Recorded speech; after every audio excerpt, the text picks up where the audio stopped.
Just how out of touch can a 36-year-old leftover woman be when it comes to matchmaking? Girls are meant to be picky, so why shouldn't they be? Why settle for just a good guy? Wenwan believes that the reason she is still single is because the men around her are not good enough. With her angelic looks, she thinks it shouldn't be hard to find a millionaire with a car and house. Yet, she can't figure out why she remains unmarried. This is the story of Huang Wenwan, a 36-year-old woman from Fujian. Talented and driven, she excelled in her studies, earning a place at a top university. After graduation, she pursued her dreams and moved to Shenzhen, where she landed a job as a financial manager at a Japanese company. With her professional background, Wenwan communicates effortlessly with her superiors and is highly valued by her Japanese boss. But while her career took off, her love life took a back seat. Once her career stabilized, Wenwan turned her attention to marriage. To find a better man, Wenwan paid a hefty fee to join the largest matchmaking agency in the area. Her requirements were clear. The man had to be tall and fit, exceptionally handsome, and own both a house and car in Shenzhen.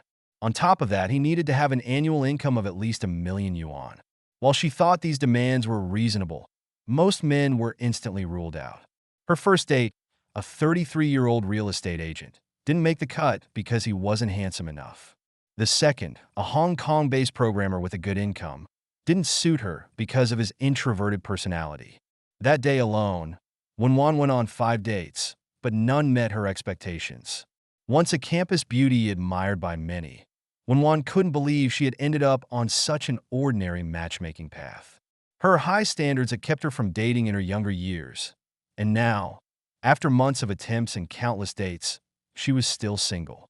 Unable to understand why, she turned her focus back to her job.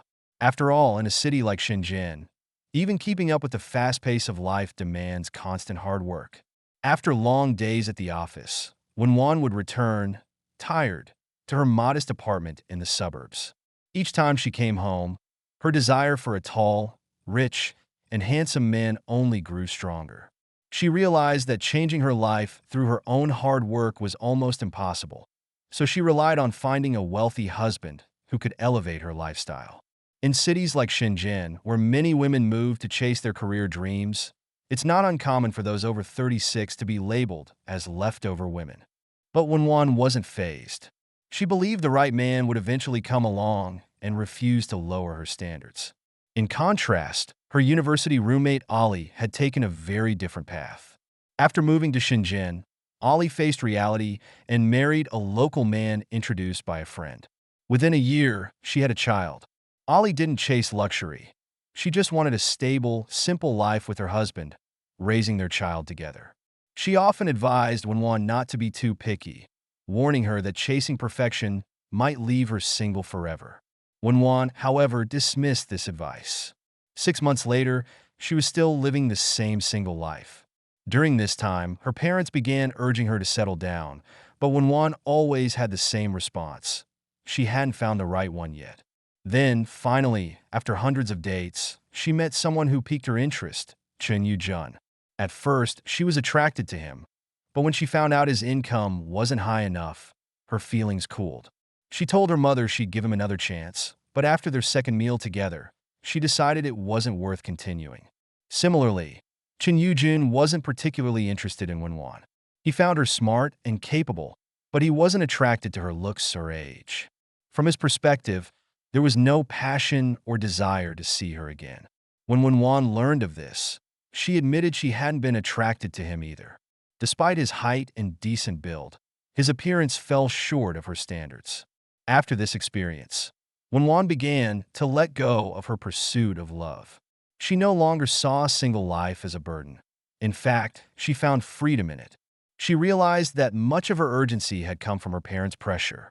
Without it, she could wait for the right man without lowering her standards. Just when she thought her connection with Chen Yujun was over, he reached out, asking if she was still single and inviting her to dinner. This time, Wenwan rejected him outright. She had already met men who were better than him, and he was now just another backup option. Frustrated, Chen voiced what many men feel about leftover women. They all want a tall, rich, handsome man, but how many such men actually exist? Chen believed Wenwan was chasing an illusion, the idea that a wealthy CEO would fall in love with her. What she didn't realize was that men of that caliber weren't interested in women like her. As time passed, she became trapped in a gray area, too high quality for average men, but not appealing enough for top-tier ones. Still, Wenwan didn't give up. Through a friend's introduction, she met an older man from Hong Kong. He was financially stable, far wealthier than younger men, so Wenwan traveled to Hong Kong to meet him. But reality didn't meet her expectations. He wasn't impressed by her looks or age, and Wenwan returned to Shenzhen frustrated. Today, the number of leftover women in China has surpassed 45 million. Could it be their unrealistic expectations and high standards driving this growing trend? What are your thoughts on these women who refuse to settle? Let us know in the comments below, and don't forget to subscribe for more content like this.